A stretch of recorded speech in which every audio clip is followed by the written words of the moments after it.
ಶತಾಯುಷಿ ಸ್ವತಂತ್ರ ಹೋರಾಟಗಾರರಂತಹ ಭೀಮಣ್ಣ ಖಂಡ್ರೆ ಅವರಿಂದು ಎಲ್ಲರನ್ನ ಅಗಲಿದ್ದಾರೆ. ಈಗ ಮಾತಾಡೋಕ್ಕೆ ಸಚಿವರಾದಂಥ ಈಶ್ವರ್ ಖಂಡ್ರೆ ಅವರನ್ನೇ ಮಾತಾಡ್ಸೋಣ. ಸರ್, ಇವತ್ತು ಏನೇನೆಲ್ಲ ಇದೆ ಸರ್? ಈಗ ಶತಾಯುಷಿ ಆದಂಥ ಭೀಮಣ್ಣ ಖಂಡ್ರೆ ಅವರು ಅಗಲಿದ್ದಾರೆ ತಂದೆಯವರು. ಇವತ್ತಿನ ಕಾರ್ಯಕ್ರಮ ಏನೇನು ನಡ್ತೀಯ? ಎಷ್ಟು ಗಂಟೆಗೆ ಇದು ಅಂತಿಮ ದರ್ಶನ? ಅಂತಿಮ ದರ್ಶನ 5 ಗಂಟೆ, ಮತ್ಲಬ್ ಅವರ ಅಂತ್ಯಕ್ರಿಯೆ 5 ಗಂಟೆಗೆ ಆಗುತ್ತೆ. ಅವರ ಪಾರ್ಥಿವ ಶರೀರ ಅಂತಿಮ ದರ್ಶನಕ್ಕೆ ಈಗ 10:30-11 ಗಂಟೆಗೆ ಇವತ್ತು ನಮ್ಮ ಮನೆ ಪಕ್ಕದಲ್ಲಿ ಸಾರ್ವಜನಿಕರಿಗಾಗಿ ಇಡಲಾಗುವುದು. ಮತ್ತು 2 ಗಂಟೆಗೆ ಮೆರವಣಿಗೆ ಪ್ರಾರಂಭ ಆಗ್ತದೆ. 4 ಗಂಟೆಗೆ ಅಲ್ಲಿ ಮುಟ್ಟಿ 4 ಗಂಟೆಯಿಂದ 5 ಗಂಟೆವರೆಗೆ ವಿಧಿವಿಧಾನ ಮುಗಿಸಿ ಅವರ ಅಂತ್ಯಕ್ರಿಯೆ 5 ಗಂಟೆಗೆ ಜರುಗುತ್ತದೆ. ಸರ್, ಸಿ ಎಂ ಅವರು ಎಷ್ಟು ಗಂಟೆಗೆ ಬರ್ತಾರೆ ಸರ್?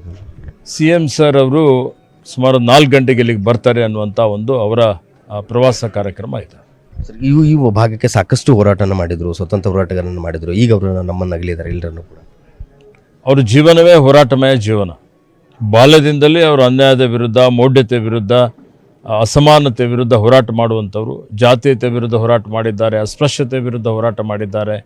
ಈ ಭಾಗದಲ್ಲಿ ಯಾವುದೇ ಶಾಲಾ ಕಾಲೇಜುಗಳು ಇಲ್ಲದೇ ಇರುವಂಥ ಸಂದರ್ಭದಲ್ಲಿ ಅವರ ಗುರುಗಳಾದಂಥ ಲಿಂಗಿಕ ಚನ್ನಬಸವ ಪಟ್ಟದೇವರ ಸಾನ್ನಿಧ್ಯದಲ್ಲಿ ಅನೇಕ ಶಾಲಾ ಕಾಲೇಜುಗಳನ್ನು, ವಸತಿ ನೆಲೆಗಳನ್ನು ಪ್ರಾರಂಭ ಮಾಡಿ ಈ ಭಾಗದ ಮಕ್ಕಳಿಗೆ ಗುಣಾತ್ಮಕ ಶಿಕ್ಷಣ ಕೊಡಲಿಕ್ಕೆ ಭಾಳಷ್ಟು ಶ್ರಮ ಮಾಡಿದ್ದಾರೆ.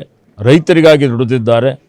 ರೈತರು ಬೆಳೆದಂಥ ಬೆಳೆ ಏನು ಕಬ್ಬಿದೆ, ಆ ಕಬ್ಬಿಗೆ ಸಕ್ಕರೆ ಮಾಡಲಿಕ್ಕೆ ಕಾರ್ಖಾನೆಗಳಿರಲಿಲ್ಲ. ಈ ಭಾಗದಲ್ಲಿ 60-70ರ ದಶಕದಲ್ಲಿ ಪ್ರಥಮವಾಗಿ ಈ ಒಂದು ಕಲ್ಯಾಣ ಕರ್ನಾಟಕದಲ್ಲಿ ಸಹಕಾರ ಕ್ಷೇತ್ರದಲ್ಲಿ ಸಕ್ಕರೆ ಕಾರ್ಖಾನೆ ನಿರ್ಮಾಣ ಮಾಡಿ ರೈತರಿಗೆ ಒಂದು ರೀತಿಯಲ್ಲಿ ಕಾಮಧೇನು ಅಂತ ಹೇಳ್ಬೋದು, ಸಾವಿರಾರು ಜನರಿಗೆ ಉದ್ಯೋಗ ಕಲ್ಪಿಸಿಕೊಟ್ಟು, ಮತ್ತು ಆಮೇಲೆ ಕಬ್ಬು ಜಾಸ್ತಿ ಆದಮೇಲೆ ಇನ್ನೊಂದು ಸಹಕಾರ ಸಕ್ಕರೆ ಕಾರ್ಖಾನೆ ನಿರ್ಮಾಣ ಮಾಡಿದಂಥವರು. ಅಖಿಲ ಭಾರತ ವೀರಶೈವ ಲಿಂಗಾಯತ ಮಹಾಸಭೆ ಅಧ್ಯಕ್ಷರಾಗಿ 12 ವರ್ಷ ಇವತ್ತು ಸಮಾಜ ಸಂಘಟನೆ ಮಾಡುವಂಥ ಕೆಲಸವನ್ನು ಮಾಡಿದ್ದಾರೆ.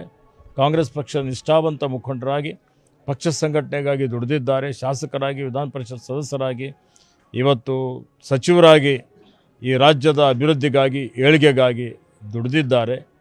ಮತ್ತು ಇವತ್ತು ಅವರ ಅಪಾರವಾದಂಥ ಮೌಲ್ಯಾಧಾರಿತವಾದಂಥ ರಾಜಕಾರಣ ಮಾಡಿದ್ದಾರೆ. ಅತ್ಯಂತ ಸರಳ ಜೀವನ, ಅಷ್ಟೇ ನಿಷ್ಠುರವಾಗಿ ಇದ್ದರು. ಅವರ ತತ್ವ ಸಿದ್ಧಾಂತಗಳಿಗೆ ಯಾವತ್ತಿಗೂ ಹೊಂದಾಣಿಕೆ ಮಾಡಿಕೊಂಡಂಥವರಲ್ಲ. ಇದ್ದದ್ದು ಇದ್ದ ಹಾಗೆ ನೇರ ನಡೆ ನುಡಿ, ನಿರ್ಬಿಡೆ ನಿರ್ಭೀತಿಯಿಂದ ಅವರು ಇವತ್ತು ಅವರ ಜೀವನ ಪರ್ಯಂತ ಇವತ್ತು ಕೆಲಸ ಕಾರ್ಯವನ್ನು ಮಾಡಿದ್ದಾರೆ.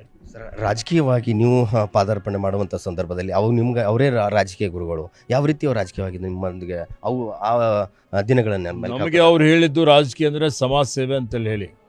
ಇವತ್ತಿನ ಕಾಲದಲ್ಲಿ ರಾಜಕೀಯ ಕಲುಷಿತ ಆಗಿದೆ. ಆದರೂ ನಾನು ಇಂಜಿನಿಯರಿಂಗ್ ಪದವಿ ಮುಗಿಸಿ ಇಲ್ಲಿಗೆ ಬಂದಂಥ ಸಂದರ್ಭದಲ್ಲಿ ಸೇವಾದಲ್ ಕಾಂಗ್ರೆಸ್ನ ಒಬ್ಬ ಕಾರ್ಯಕರ್ತನಾಗಿ ಸೇರ್ಪಡೆ ಆಗಿ ಕಲ್ಕತ್ತಾದಲ್ಲಿ ಒಂದು NTC ನ್ಯಾಷನಲ್ ಟ್ರೈನಿಂಗ್ ಕ್ಯಾಂಪ್ ನಡೀತಾ ಇತ್ತು.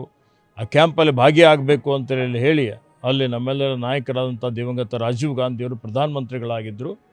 ಅವರ ಒಂದು ಸಮ್ಮುಖದಲ್ಲಿ ನಾವೆಲ್ಲ ಆ ಒಂದು ತರಬೇತಿ ಶಿಬಿರದಲ್ಲಿ ಭಾಗವಹಿಸಿದ್ದೆವು. ಅಲ್ಲಿಂದ ರಾಜಕೀಯ ಪಯಣ ಪ್ರಾರಂಭ ಆಯಿತು. ಅವರು ಯಾವತ್ತಿಗೂ ಅಧಿಕಾರಕ್ಕಾಗಿ ಅಥವಾ ದುರುಪಯೋಗಕ್ಕಾಗಿ ಅಥವಾ ಹಣ ಮಾಡಲಿಕ್ಕಾಗಲಿ ರಾಜಕೀಯ ಮಾಡಬೇಕು ಅಂತ ಹೇಳಿದ್ದಂಥವರಲ್ಲ. ಸೇವೆ ಮಾಡಬೇಕು. ಸಮಾಜದಲ್ಲಿ ಯಾರು ದುರ್ಬಲರಿದ್ದಾರೆ, ಶೋಷಿತರಿದ್ದಾರೆ, ನಿರ್ಗತಿಕರಿದ್ದಾರೆ, ಅವರಿಗೆ ಸೇವೆ ಮಾಡಬೇಕು ಅನ್ನುವಂಥ ರೀತಿಯಲ್ಲಿ ಅವತ್ತು ರಾಜಕೀಯದಲ್ಲಿ ಪಾಲ್ಗೊಳ್ಳಬೇಕು ಅನ್ನುವಂಥ ವಿಚಾರವನ್ನು ಹೇಳಿದ್ದಾರೆ. ಇದು ಏನೆಂದರೆ ಸಚಿವರಾದಂಥ ಈಶ್ವರ್ ಖಂಡ್ರೆ ಅವರ ಮಾತು. ಇಂದು 5 ಗಂಟೆಗೆ ಅಂತಿಮ ವಿಧಿವಿಧಾನಗಳ ಮೂಲಕ ವೀರಶೈವ ಲಿಂಗಾಯತ ಸಮಾಜದ ಏನು ವಿಧಿವಿಧಾನಗಳ ಮೂಲಕ ಅಂತ್ಯ ಸಂಸ್ಕಾರನ ನೆರವೇರಿಸಲಾಗುವುದು. ಮಧ್ಯಾಹ್ನ ಕೂಡ CM ಅವರು ಈ ಒಂದು ಕಾರ್ಯಕ್ರಮಕ್ಕೆ ಆಗಮಿಸಲಿ ಅಂತ ಹೇಳ್ತಾ ಇದ್ದಾರೆ. ಕ್ಯಾಮರಾ ಪರ್ಸನ್ ಸಂಜು ತಳವಾರ್ ಜೊತೆ ಅರುಣ್ ಕದಂ, ನ್ಯೂಸ್ 18 ಕಲಬುರಗಿ. ನಿರ್ಭೀತ, ನಿಷ್ಪಕ್ಷಪಾತ, ವಿಶ್ವಾಸಾರ್ಹ ಸುದ್ದಿಗಳಿಗೆ ಮತ್ತೊಂದು ಹೆಸರಾಗಿರುವ ನ್ಯೂಸ್ 18 ಕನ್ನಡ ಈಗ ಆಪ್ನಲ್ಲೂ ಲಭ್ಯವಿದೆ. ದಯವಿಟ್ಟು ಇಲ್ಲಿರುವ QR ಕೋಡ್ ಅನ್ನು ಸ್ಕ್ಯಾನ್ ಮಾಡಿಕೊಂಡು ಆಪ್ ಡೌನ್ಲೋಡ್ ಮಾಡೋದಕ್ಕೆ ಮರಿಬೇಡಿ. ನಿಮ್ಮ ಬೆಂಬಲ ಹೀಗೆ ಸದಾ ನಮ್ಮೊಂದಿಗಿರಲಿ. ಧನ್ಯವಾದ.